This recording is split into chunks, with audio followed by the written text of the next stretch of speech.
সকলকে জয় যিশু। আজকের বিষয় হলো the day of the Lord এর দ্বিতীয় পাঠ। সত্যি কি যিশু হেডিসে ছিল? এ প্রশ্ন। কেননা লোকেরা বলে কি যদি যিশু হেডিসে ছিল তাহলে কি নরকে ছিল? হেল, HELL ও নরক না, যিশু নরকে যায়নি। কিছু লোক বলে কি জোনা যে মাছের পেটে ছিল, যেভাবে ও নিচে ছিল মাছের পেটে, সেইভাবে যিশু 3 দিন ছিল। তো জোনার আত্মা নরকে জ্বলছিল, তো যিশুই কি জ্বলবে? কিরকম logic? Not possible, you understand? তো প্রশ্ন ওঠে যে সত্যি কি যিশু হেডিসে ছিল? তো এক প্রফিট ছিল, ওর নাম হলো দাউদ। ভজন সংহিতা বা সাম সঙ্গীত 16 অধ্যায় 10 নম্বর বাক্যে বলছে, দেখুন ও কি বলেছিল।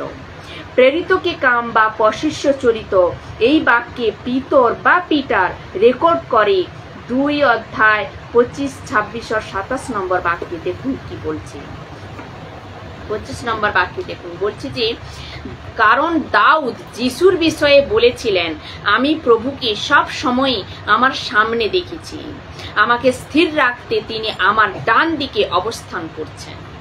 আর 26 নম্বর বাক্যে বলছে, এই জন্য তুমি আমার প্রাণ মৃত্যু লোকে পরিত্যাগ করবে না, তুমি তোমার পবিত্র ব্যক্তিকে ভয় পেতে দেবে না। তো এ মৃত্যু লোক বা অধোলোক কি? হেডিস। তো যিশু কোথায় ছিল 3 দিন 3 রাত? বা যিশুর আত্মা হেডিসে। কিন্তু বডি কোথায় ছিল? বডি ছিল কবরে। দাউদ আর পিতর বলছে না যে তো শরীর সরা না, তো আর ওর আত্মা জ্বলছে না, ওর শরীর সরা না, ওর আত্মা জ্বলেছে।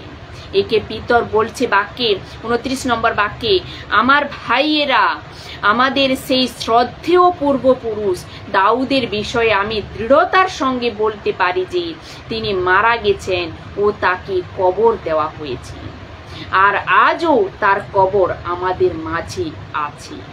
তো দাউদের ডেড বডি, যাকে বলে গ্র্যাভিয়ার্ড, ও তো ওখানেই ছিল।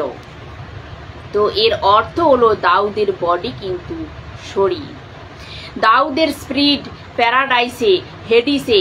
এবার দেখুন বাক্য 30-এ কি বলছে। কিন্তু তিনি একজন ভাববাদী ছিলেন এবং জানতেন, ঈশ্বর শপথ করে এই প্রতিশ্রুতি দিয়েছিলেন যে তার বংশের একজনকে তারই মতো রাজা করে সিংহাসনে বসাবেন। আর 31 নম্বর বাক্যে বলছি, পরে কি হবে তা আগেই জানতে পেরে দাউদ যিশুর পুনরুত্থানের বিষয়ে বলেছিলেন, তাকে মৃত্যু লোকে পরিত্যাগ করা হয়নি বা তার দেহ কবরের মধ্যে ক্ষয়প্রাপ্ত হয়নি।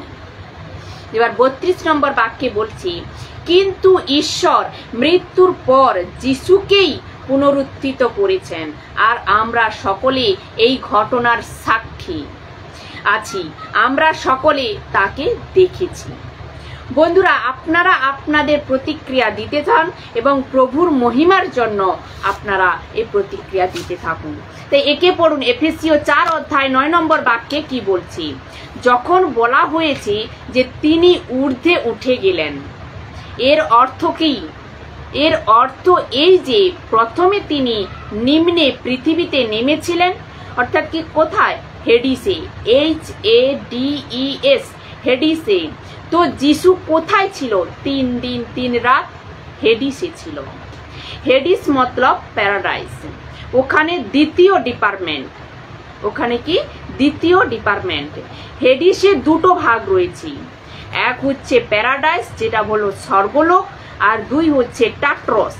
এর অর্থ হলো a place of torments, a place of torments, এক এরকম জায়গা যেখানে তড়প রয়েছে, যেখানে কি রয়েছে?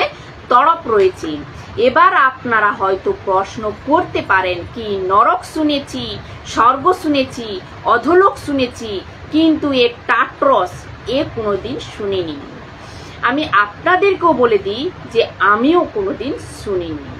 তো হেডিসকে দুভাগে ভাগ করা হয়েছে, এক হচ্ছে প্যারাডাইস আর দুই হচ্ছে টার্টারস। একে আপনারা এও বলতে পারেন যে পিটলেস। কি বলতে পারেন? যে পিটলেস, যেখানে কয়েদি আত্মাকে বেঁধে রাখা হয়। যেখানে কি হয়? কয়েদি আত্মাকে বেঁধে রাখা হয়। দ্বিতীয় পিতর 2 অধ্যায় 4 নম্বর বাক্যে বলছি, যারা পাপ করেছিল সেই স্বর্গদূতেরও ঈশ্বর ছাড়েনি। যারা পাপ করেছিল সেই স্বর্গদূতেরও ঈশ্বর ছাড়েনি, তিনি তাদের নরকে পাঠিয়েছেন। কোথায় পাঠিয়েছেন? নরকে। নরক অর্থাৎ গ্রিক ট্রান্সলেশন। এখানে মিস্টেক হয়েছে, কিং যে ভার্জন বলে কি হেল, HELL, হেল, যে কি গলত। তারপর পড়ুন, দেখুন কি বলছে, ঈশ্বর বিচারের দিন পর্যন্ত অন্ধকারময় গড়ে তাদের ফেলে রাখলেন। এখানে প্লুরাল শব্দ, সিঙ্গুলার নয়। কোন দিন? The day of the Lord. আমি বলেছিলাম পৃথিবীর ওপর ভারী পড়বে। কোন দিন? The day of the Lord. লেখা আছে কি বিচারের দিন পর্যন্ত অন্ধকার গড়ে তাদের ফেলে রাখলেন, অর্থাৎ টার্টারসে বেঁধে রাখা হবে। কোথায় মিলবে? হিন্দি, ইংরেজি, বাংলাতে মিলবে না, অরিজিনাল ম্যানুস্ক্রিপ্টে টার্টারস। আর দ্বিতীয় পিতর 2 অধ্যায় 4 নম্বর বাক্যের ট্রান্সলেশন এখান পর্যন্ত ঠিক। এক হলো প্যারাডাইস আর 2 হচ্ছে টার্টারস। এখন দেখুন, কিছু লোক বলতে পারেন যে প্রুফ দেখাও, যে প্রুফ দেখাও। তো নাও প্রুফ। যিশু এক কাহিনী শুনিয়েছিলেন লুক 16 অধ্যায়ে, আর এ রেকর্ড করে বাক্য 22 থেকে 26 নম্বর পর্যন্ত, 26 পর্যন্ত, বাক্য 22 থেকে 26 পর্যন্ত। প্রথমটা চাই না। তো আপনাদেরকে বলে দিই, এ ও ব্যক্তি যে এখানে কোথায়? নরকে ছিল। আর যিশু লাজরের সঙ্গে দেখা করতে গিয়েছে। কখন? ওই 3 দিনেতে। তো লাজর ওখানে ছিল, যিশু জানতো কি আমি ওর সাথে মিলবো। তো ওর কাহিনী শুনিয়েছিল শিষ্যদেরকে। ওর কাহিনী কাদের শুনিয়েছিল? শিষ্যদেরকে শুনিয়েছিল। তো লেখা আছে কি এখানে দুটো জায়গার কথা বলা হয়েছে। আসুন বাক্যে পড়ি। লুক 16 অধ্যায় 22 থেকে 26 নম্বর বাক্য, দেখুন কি বলছি। একদিন সেই গরিব ভিখারি মারা গেলেন, আর স্বর্গদূতেরা এসে তাকে নিয়ে গেল। গরিব ভিখারি অর্থাৎ লাজর মারা গেছে, স্বর্গদূত এসে তাকে নিয়ে গেছে এবং আব্রাহামের কোলে স্থান পেল, অর্থাৎ প্যারাডাইসে সে স্থান পেল। তারপর দেখুন কি বলছে, সেই ধনী ব্যক্তিও একদিন মারা গেলেন আর তাকে সমাধি দেওয়া হলো। এখানে একটা ইন্টারেস্টিং বাত রয়েছে, দেখুন কি বলছে না, সেই গরিব ভিখারি মারা গেল, তাকে স্বর্গদূতেরা এসে নিয়ে গেল, কিন্তু যখন ধনী ব্যক্তি মারা গেল তাকে সমাধি দেওয়া হলো। ওর আত্মা কোথায়? আসুন দেখি কোন স্বর্গদূত এসে ওদেরকে নিয়ে গিয়েছে। 23 নম্বর বাক্য পড়ুন। সেই ধনী ব্যক্তি পাতালে অর্থাৎ নরকে, কোথায়? টার্টারসে। নরক অর্থাৎ কোথায়? টার্টারস। খুব যন্ত্রণার মধ্যে কাটাতে থাকলো। কে? ওই ধনী ব্যক্তি। ওই অবস্থায় সে মুখ তুলে তাকাতে বহু দূর আব্রাহামকে দেখতে পেল, বহু দূরে আব্রাহামকে দেখতে পেল, আর আব্রাহামের কোলে সেই লাসারকে দেখতে পেল। এখানে ইন্টারেস্টিং পার্ট কি জানেন? যখন লাসার মরে ওকে আনতে এঞ্জেলস আসে, আর যখন ধনী ব্যক্তি মরে ও নিজে পৌঁছেছে। আপনারা বুঝতে পারছেন না তো? দেখুন, বহুতই ধ্যান দিয়ে শুনুন। আজও এইরকমই হচ্ছে। আপনি যখন মরবেন তো আপনাকে কে নিতে আসবে? কোথায় যাব? আমার আত্মা এখানে ঘুরবে, ওখানে ঘুরবে, আমি মরার পর 7 দিন এখানে থাকবো, ওখানে থাকবো, এরকম কিছু না। কিছু লোক বলে কি আমি যখনই মরবো তো কুত্তা বেনে যাব। আরে ভাই, কুত্তা তো জীবিত রয়েছে, তুই মরে গেছিস। কিন্তু লোক বলে আমি ককরোচ বেনে যাব, আমি ইঁদুর বেনে যাব, কেননা ঠাকুরদা, ঠাম্মা, কাকা কাকি, বাপ ঠাকুরদা আর না জানি কত লোক এরকম কাহানি শুনিয়েছে। বলে কি বেটা খাও দাও মজা করো। আর ও যে রাজ কাপুর রয়েছে না, রাজ কাপুর বলে গেছে যে জিনা ইহা মরনা ইহা, ইসকা সেবা জানা কাহা। তো ও তো নিজেই চলে গেছে, রাজ কাপুর তো নিজেই চলে গেছে। বলে কি খাও দাও মজা করো, কালকের দিন কে দেখেছে। যদি এরকম হতো কি ব্যক্তি মরে তুরন্ত জন্ম নেয়, তো আমি জানতে চাই কি পুরো মানব ইতিহাসে আদম থেকে এখনো পর্যন্ত যতজন লোক এরা কেন বলে না আরে কাল আমি এরকম মরেছি, দেখো এখন আমি জীবিত আছি, এরকম কেন বলে না? যখন কি এক দুজন কেউ বলে তোমার ঠাকুমা মরে গেছে না, আমি তোমার ঠাকুমা, ও যে দাদা মরেছে এই আমি সেই দাদা তোমার, এই ও তো পড়োশি যখন মরে তো ও কেন আসে না?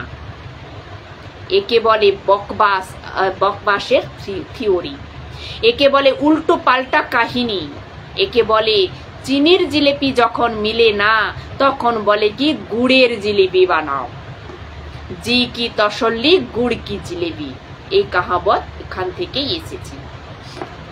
তো আবারও বলছি, যখন লাশার মরে স্বর্গদূত আসে, যখন ধনী ব্যক্তি মরে তখন আনতে কেউ আসেনি। এবার 24 নম্বর বাক্যে দেখুন কি বলছি, সেই ধনী ব্যক্তি তখন চিৎকার করে বলে উঠল হে পিতা আব্রাহাম, চিৎকার করে বলে উঠল যে হে পিতা আব্রাহাম। একে বলে পাক্কা জানা যায় কি আব্রাহাম বড় বড় লোকের, আব্রাহাম যে বড় বড় লোকের আক্কেল আসে ওখানে গিয়ে। কোথায় দেখুন কি বলছি, এখানে তো আসে না, এত বোঝানোর পর বলে কি আমারও আছে তোমারও আছে, এওয়ালা ওওয়ালা, আর এখানে যখন পৌঁছবে না সব এক রকম বালা, যখন ওখানে পৌঁছবে সব এক রকম বালা দেখতে পাবে। আমার প্রতি দয়া করুন, কি বলছে যে হে পিতা আব্রাহাম আমার প্রতি দয়া করুন, লাশারকে এখানে পাঠিয়ে দিন যেন সে এখানে এসে ওর আঙুলের ডগা জলে ডুবিয়ে আমার জীব জুড়িয়ে দেয়, কারণ আমি এই আগুনের মধ্যে বড়ই কষ্ট পাচ্ছি। এখানে এক প্রশ্ন, এখন পর্যন্ত আমি আপনাদের কি বলেছি যে এক হচ্ছে প্যারাডাইস আর দুই হচ্ছে টাট্রস। তো লাশার কোথায় রয়েছে? প্যারাডাইসে। আর ধনী ব্যক্তি কোথায় রয়েছে? টাট্রসে। এখানে ও কি করছে? ও বলছে যে আমি এই আগুনের মধ্যে বড়ই কষ্ট পাচ্ছি। আর 25 নম্বর বাক্যে দেখুন কি বলছে, কিন্তু আব্রাহাম বললেন হে আমার বৎস, মনে করে দেখো জীবনে সুখের সব কিছুই তুমি ভোগ করেছো, আর সেই সময় লাশার অনেক কষ্ট পেয়েছি, কিন্তু এখন এখানে সে সুখ পাচ্ছে আর তুমি কষ্ট পাচ্ছ। 26 নম্বর বাক্যে দেখুন, এছাড়া তোমাদেরও আমাদের মাঝে এক মহা শূন্য স্থান রয়েছে, যাতে ইচ্ছা থাকলেও কেউ এখান থেকে পার হয়ে তোমার কাছে যেতে পারবে না, আর ওখান থেকে পার হয়ে কেউ আমাদের কাছে আসতে পারবে না, ইম্পসিবল। তো হেডিসে দুটো ডিপার্টমেন্ট রয়েছে, এক হচ্ছে প্যারাডাইস আর দুই হচ্ছে টাট্রস। যদি আপনি প্যারাডাইসে থাকেন, যা আজ পসিবল নয়, কেন আমি আপনাদের বলবো, এখান থেকে মক্কা রয়েছে, এখান থেকে মক্কা আপনাদের রয়েছে। যদি আপনি এখানে অর্থাৎ টাট্রসে চলে যান তো কোনো চান্স নেই, কেননা লেখা আছে এক মহাশূন্য স্থান রয়েছে। তো দেখুন এখানে কি হচ্ছে, যে এখানে স্পষ্ট কথাবার্তা হচ্ছে। এখানে কি হচ্ছে? এখানে স্পষ্ট কথাবার্তা হচ্ছে। আর দ্বিতীয়ত এখানে কি হচ্ছে না, এখানকে অন্যকে দেখতে পাচ্ছি, একে অন্যকে দেখতে পাচ্ছি। আর 3 হচ্ছে এখানে সবকিছু স্মরণ রয়েছে, এখানে সবকিছু মনে রয়েছে, স্মরণ রয়েছে। আমি পৃথিবীতে কেমন ছিলাম, কে ছিলাম, কি করতাম আর কি করতাম না, A to Z সব কিছু মনে থাকবে ওখানে। ওখানে এ বলবে না যে আমি জানি না। এ জরুরি কথা হেডিসের, টাট্রস আর প্যারাডাইসের। এ প্যারাডাইস এ জায়গা পুরো খালি, প্যারাডাইসের পুরো জায়গা খালি এখন রাইট নাও। তো কিন্তু টাট্রসের জায়গা নয়। প্যারাডাইস খালি কেন? কেননা যিশু মেসিহ 3 দিন 3 রাত এখানে গিয়েছিল। আদম থেকে ডাকু পর্যন্ত সবাইকে উনি বলেছিলেন চলো আমার সাথে। কিন্তু যারা টাট্রসে ছিল ওদের কিছু বলে গিয়েছিল। কি বলে গিয়েছিল আমি রাখবো। এখন কথা বলবো the day of the Lord. এ কি রকম হবে? এর অর্থ হলো দ্য মিনস জাজমেন্ট ডে, অর্থাৎ জাজমেন্ট ডে। ও আবার আসবে, ও আবার আসবে। মনে আছে কাপড় ভাঁজ করা ছিল কবরে। ও মেসেজ কি ছিল? I will come back. ও মেসেজ কি ছিল? আই উইল কাম ব্যাক, আমি আবার আসবো। যিশু আবার আসবে। ইয়েস, যিশু আবার আসবে। এর তৈয়ারি কারা করছে? পুরো মসিহত, পুরো মানব জাতি যারা যিশুকে জানে, যারা যিশুকে জানে তারা তৈয়ার করছে। এখান থেকে আরো ডিপে যাচ্ছি বন্ধুরা, আপনারা ধ্যান দিয়ে শুনুন। যেদিন যাকে বলে the day of the Lord, আমি কি বলেছিলাম? পৃথিবীর লোকেদের ওপর ভারী পড়বে। আসুন দেখি কিভাবে ভারী পড়বে। মথি 25 অধ্যায় 31 আর 32 নম্বর বাক্যে দেখুন কি বলছেন। মানব পুত্র যখন নিজ মহিমায় অর্থাৎ ডে অফ দ্য লর্ড মহিমান্বিত হয়ে তার স্বর্গদূতদের সঙ্গে নিয়ে এসে মহিমার সিংহাসনে বসবেন। মহিমার সিংহাসনে বসবেন কে? যিশু। একে বলে কি? The day of the Lord. আর যিশু বলবে সিংহাসনের ওপর, যিশু বসবে সিংহাসনের ওপর। তখন চলবে না আমার বালা কোথায়, তোমার বালা কোথায়, চুপচাপ বাস। কেননা বড় বড় লোকের আক্কেল ওখানেই এসে যাবে। 32 নম্বর বাক্যে দেখুন কি বলছি। তখন সমস্ত জাতি, এখানে বলেনি খালি খ্রিস্টানের কথা বলছে যারা যিশুকে মানে, এখানে বলেনি খালি হিন্দুর কথা বলছে, এখানে বলেনি খালি মুসলিমের কথা বলছে, এখানে বলছে কি সমস্ত জাতি তার সামনে জড়ো হবে। রাখাল যেমন ভেড়া ও ছাগল আলাদা করে তেমনি তিনি সব লোককে 2 ভাগে ভাগ করবেন। একদিকে থাকবে ভেড়া আর অন্যদিকে থাকবে ছাগল। এ কোন ছাগলের কথা বলা হচ্ছে? যাকে বলে অবিশ্বাসী। আর ও ভেড়া যাকে বলে বিশ্বাসী। যদি আপনাদের মাথায় কোনো অবিশ্বাসের নাম মনে আসে, কেউ মহাত্মা, কেউ বড় বড় মানুষের, ওদের কথা মনে করো, আপনারা জানতে পারবেন ওরাও এখন টাট্রসে রয়েছে। কোথায় রয়েছে? টাট্রসে। আপনার নামের আগে সন্ত লাগিয়েছিলেন, তো ও স্বর্গে থাকবে। নামের আগে গুরু লাগানো ছিল, তো ও প্যারাডাইসে হবে। আপনার নামের আগে মহাত্মা লাগা ছিল, তো ও পাক্কা প্যারাডাইসে হবে। নামের আগে ও দানবীর, করমবীর, চক্রবীর, এ বীর, ও বীর, ধর্মবীর, এ তীর, ও চির, এ সব কিছু লাগানো ছিল। কিন্তু যিশু বলে কি বেটা, প্যারাডাইসে আসার একই লাইসেন্স আর একই কারণ আর একই রাস্তা, ও হচ্ছে যিশু। ওকে, যিশু। আর যিশুকে যতক্ষণ না স্বীকার করছো, তো লেখা আছে যে যিশু যখন সিংহাসনে বসবেন তখন সব জাতি তার সামনে এসে দাঁড়াবে। তখন যিশু জিজ্ঞাসা করবে না যে হিন্দুকে, মুসলিমকে, শিখ, পার্সি, বৌদ্ধিস্ট, আদিবাসী, ইহুদি, XYZ জিজ্ঞাসা করবে না।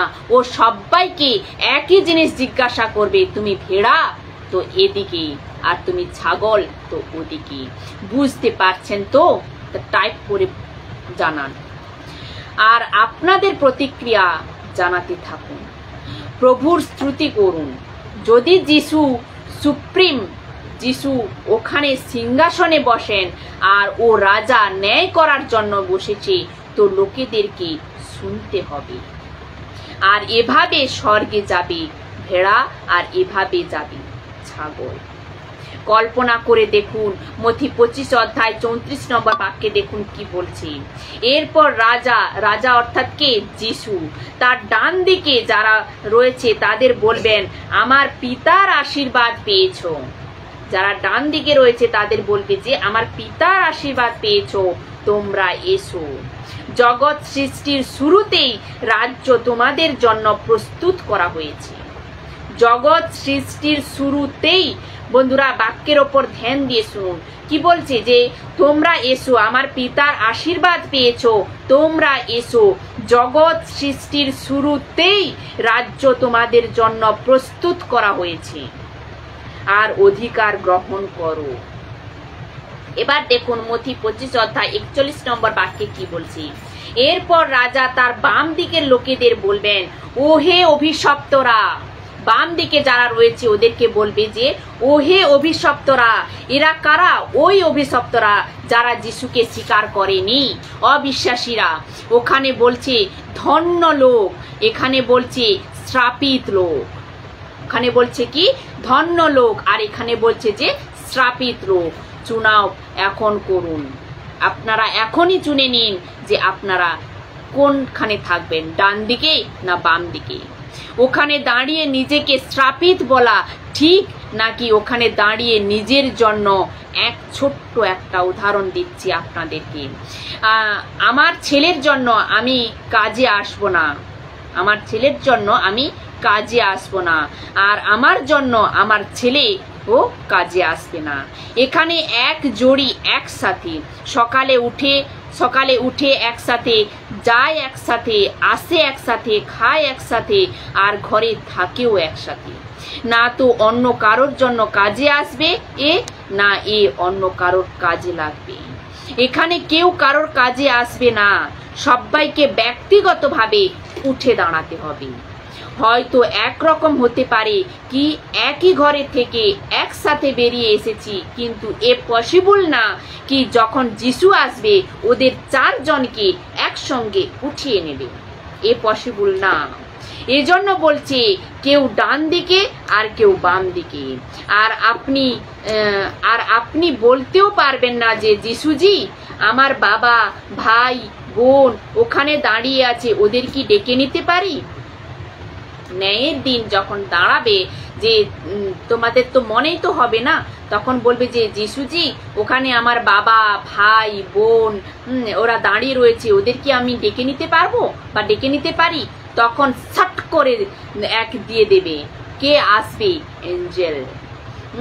হাতে ওর তলোয়ার, আর ও কি করছে? চমকাচ্ছে। ও হচ্ছে চমকাবে, সাট করে মেরে দেবে। চুপচাপ দাঁড়িয়ে থাকো, বলবে কি? চুপচাপ দাঁড়িয়ে থাকো। My goodness. কেউ হয়তো বাম দিকে দাঁড়িয়ে রয়েছে আর ওর পাস্টার ডান দিকে, তখন ও বলে যে পাস্টার জি প্রভুকে বলে আমাকে ওখানে ডেকে নিন। নো চান্স, ওখানে কোনো চান্স নেই। পাস্টার হয়তো ভাবছে তুমি তোমারটা দেখো, আমি আমারটা। You understand? ওখানে এরকম কিছু চলবে না। সবাই ব্যক্তিগতভাবে একলা দাঁড়াতে হবে। আর ওই সময় জানতে পারবে ডান দিকের লোক বাম দিকের কিমত, আর বাম দিকের লোক জানতে পারবে ডান দিকের কিমত। আর এজন্য 2 কোরিন্থীয় 5 অধ্যায় 10 নম্বর বাক্যে বলছে, কারণ আমাদের সকলকে খ্রিস্টের বিচারাসনের সামনে দাঁড়াতে হবে। আর এই নশ্বর দেহে বাস করার সময় আমরা ভালো বা মন্দ যা কিছু করেছি ওর উপযুক্ত প্রতিদান আমাদের প্রত্যেককে দেওয়া হবে। আবার দেখুন কি বলছে, পশিষ্যচরিত 24 অধ্যায় 15 নম্বর বাক্যে বলছে, এদের মতো আমরাও ঈশ্বরের ওপর প্রত্যাশা আছে যে ধার্মিক ও অধার্মিক উভয়েরই পুনরুত্থান হবে। এবার এটা দেখুন যোহন 5 অধ্যায় 28 আর 29 নম্বর বাক্যে কি বলছি, এই কথা শুনে তোমরা অবাক হইও না, কারণ সময় আসছে যারা কবরের মধ্যে আছে তারা সবাই মানব পুত্রের রব শুনবে। আর 29 নম্বর বাক্যে বলছে, তারপর তারা তাদের কবর থেকে বাইরে আসবে, যারা সৎকর্ম করেছে তারা উত্থিত হবে ও অনন্ত জীবন লাভ করবে, আর যারা মন্দ কাজ করেছিল তারাও উত্থিত হবে এবং দোষী বলে বিবেচিত হবে। প্রশ্ন হলো কবে? The day of the Lord, প্রভুর দিন। প্রথমে বলেছিলাম পৃথিবীর ওপর ভারী পড়বে। প্রথমে এ পড়ুন হিব্রুদের কাছে পত্র 9 অধ্যায় 27 নম্বর বাক্যে দেখুন কি বলছে, মানুষের জন্য একবার মৃত্যু এবং মৃত্যুর পর তার বিচার হয়। মানুষ জন্ম নেবে আর মরবে, আর যখনই মরবে ও সোজা নেয়। এ তো পাক্কা। এ বলো না যে মানুষ মরার পর আবার জন্ম নেবে, এ সব কিছু বকবাস। যখন মানুষ জন্ম নেয়, যখন মানুষ জীবিত আছে, ওদের এরকম মনে হয় না, নাম তো নিতে পারবো না, বহুতই পুস্তক রয়েছে, এ রাস্তা আমার, ও রাস্তা আমার, তুমি এদিকে যেও না, ওদিকে যেও না, বেটা সব ঠিক আছে, এখানকার সিস্টেম। কিন্তু যেদিন মানুষ মরে, একই রাস্তা, এখানে বহুতই ঝগড়া করছে, এ আমার, ও আমার, এরকম ও রকম। বেটা ঠিক আছে, আচ্ছা যখন আমরা শুনি তো তখন, যখন আমরা শোনাই তো তখন শুনেন না, কিন্তু এখানে একই রাস্তা, এখানে কি একই রাস্তা। প্রথমে দেখুন ইনফেন্ট টু খ্রিস্টান, এ যখন মরে সোজা প্যারাডাইসে, এ যখন মরে তখন সোজা প্যারাডাইসে। এ কোন প্যারাডাইস আমি এ বলবো, আমি এও বলবো। দেখুন, কিন্তু এ যে প্রথম প্যারাডাইস ও তো খালি হয়ে গেছে, যে প্রথম যে প্যারাডাইস ও খালি হয়ে গেছে। তো লেখা আছে দ্বিতীয় কি লেখা আছে না, লস্ট ইন সিন বোথ। এ বোথ কে? Believers on believers. তো যখন এরা মরে তো কোথায় যায়? টাট্রসে। যখন এরা মরে তখন কোথায় যায়? টাট্রসে। আর যে এখানে একবার গিয়েছে ও আর কোনোদিন ফিরে আসবে না। এই জন্য যতদিন জীবিত রয়েছে ততদিন বাচ্চা ডাকুর মতো, অর্থাৎ কি ডান দিকের ডাকুর মতো, নট বাম দিক, ডান দিক। ও বলেছিল যে আমাকে স্মরণ করো, বেঁচে গেছে। ও বলেছিল যে আমাকে স্মরণ করো, তো ও বেঁচে গেছে। আর দ্বিতীয় জন বলেছিল নিজে বাঁচো আর আমাকে বাঁচাও। এর অর্থ হলো ও ওখানকার দুনিয়াতে আসছে। তো লেখা আছে ইনফেন্টস অর্থাৎ ছোট বাচ্চা, যাদের হুঁশ নেই, যাদের কি না হুঁশ নেই, ও মারা গেলে স্বর্গে যাবে। তো যারা পাপে রয়েছে, ও বিশ্বাসী হোক বা অবিশ্বাসী, ও সব এখানে। আর যখনই ও ওখানে পৌঁছয় ও প্যারাডাইসে। আর টাট্রসে কতদিন থাকবে? The day of the Lord পর্যন্ত। কতদিন থাকবে? The day of the Lord পর্যন্ত। আর যেদিন the day of the Lord আসবে, ওই দিন পৃথিবী থেমে যাবে, একদিন স্টপ। এবার দেখুন জাজমেন্ট। ওই দিন যখন ন্যায় হবে, প্যারাডাইস বালা হেভেনে পৌঁছবে, প্যারাডাইস বালা হেভেনে পৌঁছবে। আর যারা টাট্রস বালা, ও পৌঁছবে হেল এ। এর গ্রিক ওয়ার্ড হলো গেহেনা। মতি 25 অধ্যায় 41 নম্বর বাক্যে আছে, ওই অনন্ত জ্বলন্ত গ্রন্থ হ্রদে যাও। আর ওই দুটোর ফেসলা এখানে হচ্ছে। প্রকাশিত বাক্য বা উদ্ঘাটন 20 অধ্যায় 14 নম্বর বাক্যে।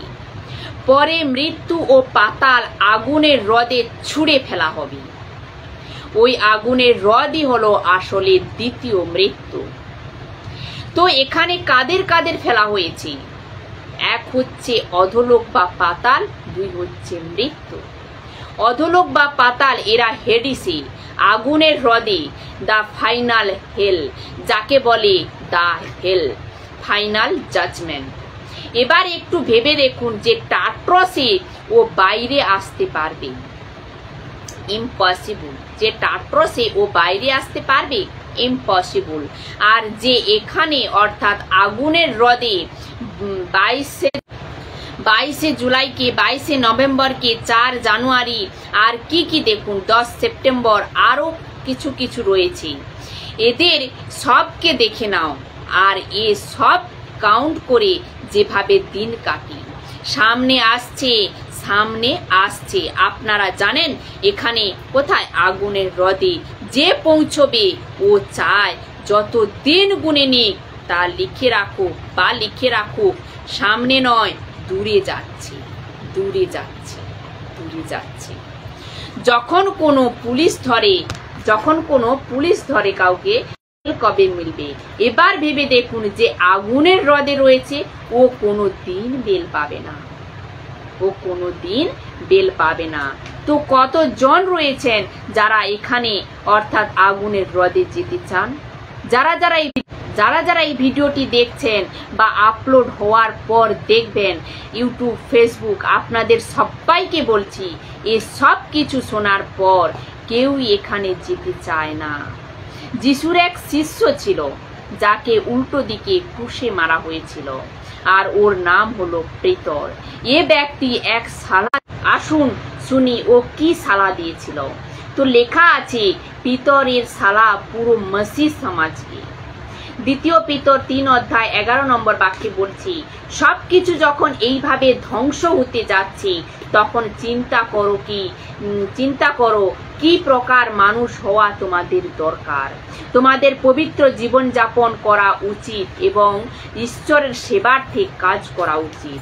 12 নম্বর বাক্যে বলছি, পরম আগ্রহের সঙ্গে ঈশ্বরের সেই দিনের অপেক্ষায় থাকা উচিত যেদিন আকাশমণ্ডল আগুনে পুড়ে ধ্বংস হবে এবং আকাশের সব কিছু উত্তাপে পড়ে যাবে। 13 নম্বর বাক্যে বলছে, কিন্তু ঈশ্বর আমাদের এক নতুন আকাশমণ্ডল ও এক নতুন পৃথিবীর প্রতিশ্রুতি দিয়েছেন। এই প্রতিশ্রুতির পূর্ণতার জন্য আমরা অপেক্ষা করছি, আর সেখানে কেবল ধার্মিকতা থাকবে। 14 নম্বর বাক্যে দেখুন কি বলছে, তাই প্রিয় বন্ধুরা, তোমরা যখন এই সব ঘটবে বলে অপেক্ষা করছো তখন পাপ ও দোষ মুক্ত হয়ে থাকার আপ্রাণ চেষ্টা করো, যে ঈশ্বরের সঙ্গে শান্তিতে থাকতে পারবে। এ কার শালা? পিতরের। এ পিতর কে? যাকে এ প্রকাশন মিলেছিল কি যিশু হেডিসে গিয়ে এসেছিল, আর ও বলছে যদি তুমি এখানে অর্থাৎ আগুনের হ্রদে যেতে না চাও তো তোমাকে এক সালাহ দিচ্ছি। সালাহ কি? যা আমি এখন পড়লাম। এবার দেখুন পিতরের প্রথম পত্র 4 অধ্যায় 17 নম্বর বাক্যে কি বলছে, বিচার আরম্ভ হবার সময় হয়েছে এবং তা ঈশ্বরের লোকেদের থেকেই শুরু করা হবে। সেই বিচার যদি আমাদের থেকে শুরু করা হয় তবে যারা ঈশ্বরের সুসমাচার প্রত্যাখ্যান করে তাদের পরিণাম কি হবে? এবার 18 নম্বর বাক্যে দেখুন কি বলছে, শাস্ত্র যেমন বলে নীতিপরায়ণদের পরিত্রাণ লাভ যদি এখন কঠিন হয় তবে যারা ঈশ্বরবিহীন ও পাপী তাদের কি হবে? আপনাদের মনে আছে এক ব্যক্তি যিশুর কাছে এসেছে, বলে কি প্রভু উদ্ধার পাওয়া বালা কি অল্পই? আর যিশু কি বলেছিল? লুক 13 অধ্যায় 23 আর 24 নম্বর বাক্যে বলছে, কোনো একজন লোক তাকে জিজ্ঞাসা করলো, প্রভু উদ্ধার কি কেবল অল্প কয়েকজন লোকই পাবে? তিনি তাদের উত্তরে বললেন, 24 নম্বর বাক্যে দেখুন, সরু দরজা দিয়ে ঢোকার জন্য আপ্রাণ চেষ্টা করো, কারণ আমি তোমাদের বলছি অনেকেই ঢোকার চেষ্টা করবে কিন্তু ঢুকতে পারবে না। যাকে বলে ন্যারো ওয়ে, অনেক তো প্রবেশ করতে চাইবে কিন্তু প্রবেশ করতে পারবে না। কেননা কঠিন হবে। কেন পারবে না? খুবই কঠিন হবে, রাস্তা কঠিন হবে, এতে আসান নয়, এত আসান নয়। এবার দেখুন উদ্ধার পাওয়া থেকে মরা পর্যন্ত এ বড় পাওয়ারফুল। তো উদ্ধার পাওয়ার পর থেকে মৃত্যু পর্যন্ত পৃথিবীতে কিভাবে জীবন কাটাবে ও চুনাব আপনাকে করতে হবে।